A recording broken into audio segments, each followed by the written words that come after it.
something like the Kitami Truth Commission. It's something that was one of the calls to action that we were able to advance on. The former Minister Bennett made a formal apology. We have had 3 installments of redress payments that have been made, and I look forward to going there in the community to speak to survivors of the dog slaughter. This is one example where we have done substantially completed the work, but it's not reflected as a complete task. So that is one of the one concrete example that we have for you. Minister, Brendan Hennigan, APTN. Fraser is asking, when are you going to appoint the Ombudsman to oversee progress of the calls to justice? So we've received the report from the Special Representative last Friday, and I have had a chance to meet with the Special Representative on a number of occasions.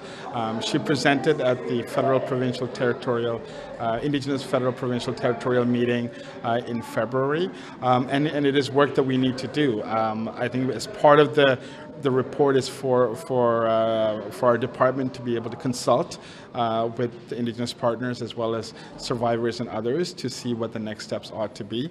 She provides a very comprehensive outlook for what the Ombudsperson, the work and the tasks that they need to undertake.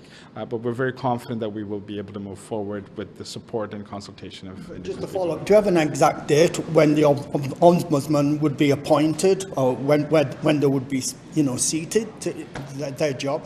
The work is ongoing. So even before we received the report, we started the work on it. But I can't give you a specific timeline for that today.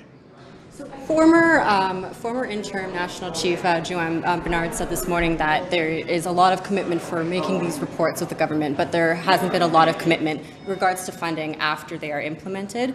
Also looking at the budget this year, despite the 1.3 for the redressal, there was not any mention of funding for missing and murdered Indigenous women, girls, and Two-Spirit people. So I'm just wondering, how does this reflect the government's efforts at prioritizing implementing all of these calls to action if there isn't the funding to back it up?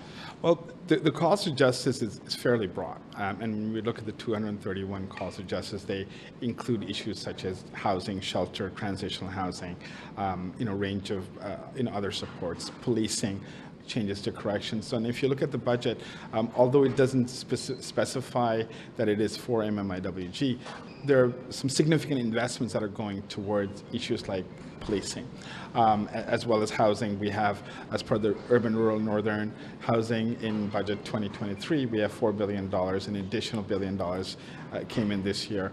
So in terms of infrastructure, similarly, internet connectivity is one of those issues that are clearly identified as one of the calls. So again, we have investments that are bridging the gap. And look, some of these gaps will take more time than others. We just found out last week that in Northwest Territories, for example, the barges are not going to the northern parts of Northwest Territories because of the impacts of climate change, and there's some certain realities that we're working with, because there is a need to build housing in places like Northwest Territories and other places as well. Right, and speaking of, you're talking about some of these calls will require systemic changes. What do you think is required to make that systemic change? It requires a whole of government effort. It also requires a whole of Canada effort. So it's not just on the federal government, although a lot of it does fall in our purview. A lot of it requires systems to reflect on their practices, and I would give you an example of correctional services as one concrete example. There's 8 calls to justice that are directly linked to correctional services, and I know Pam is here and Dan's here, and we've been working on this for many years.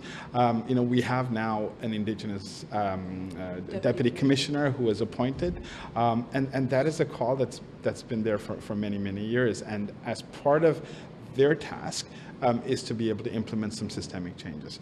But we know these institutions are not easily transformed, because what took 154 years to build from a colonial perspective will not be done in 5 years. So the work, I think, really does requires sustained effort that looks at systems.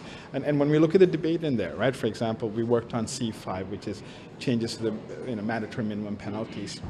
And if you look at the debate today, there's 3 questions on how MMPs, repealing the MMPs through C5 is bad for Canada, which is not the case, because the evidence is clear that mandatory minimum penalties impact Indigenous women, particularly Indigenous men, and young Black men adversely compared to any other group. So we are also faced with some political realities where we're having to double down on our efforts to have change that are legislated, and therefore the work that lies ahead is quite large, and I think as a government today it's up to us to ensure that we double down and continue this effort. Kind of going off of Joy's questions here, every report that has come out about your government's progress on First Nations issues, whether it's the Yellowhead report from December that found there were no calls to action completed, the Correctional Services report from earlier this year, and now the one from the AFN.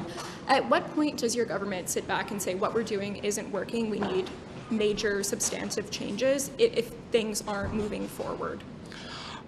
We challenge ourselves each and every day. And if you look at the issues that we're dealing with, none of them are easy. If it were easy and if it could be done, with a tick mark, they would have been done already. What is very important is that we have a longer-term vision of what needs to happen. And on issues of systemic change, we're dealing with institutions that are deeply embedded and in many cases with layers of complex institutional resistance to change.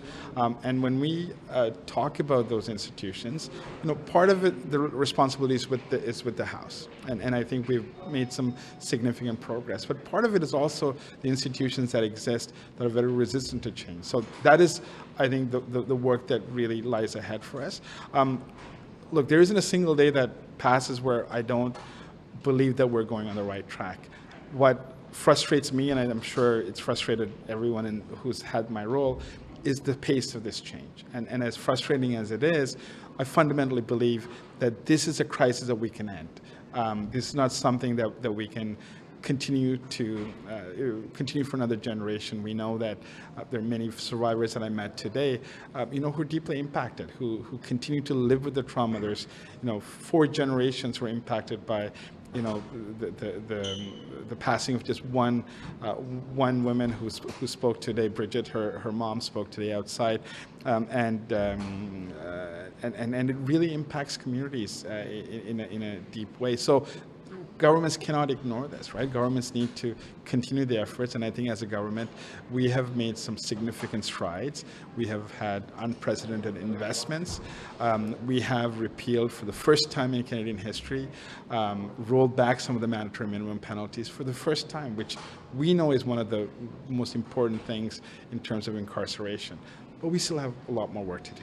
Last question. You said that you don't want this to go on for another generation, but at this rate, it will be going on for another generation. There's families like you've spoken to today who are frustrated with inaction. What would you've spoken to them already, but what would you say to them who have been waiting years and years and years, have marched on the Hill, have spoken to their local politicians trying to get action on this? What would you say to them for all of this work that they've done, that there's been no progress? What I would tell them is, in 2016, this government called for a national inquiry. In 2019, we received a report with some comprehensive, very broad stroke, as well as narrow calls to justice that in some cases are easy to fulfill. In other cases, will require transformative change.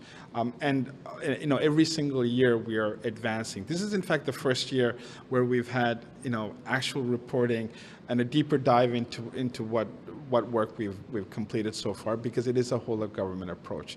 And my message to them is that, we will get there. We are so grateful for welcoming us into the spaces that are deeply personal and deeply challenging and hurtful. But we're not going to turn our backs on you. We will continue to work with survivors, with survivor groups, with survivor-centered, trauma-informed agencies that do incredible work on the ground. And ultimately, we will end this crisis. Thank you. Thank you.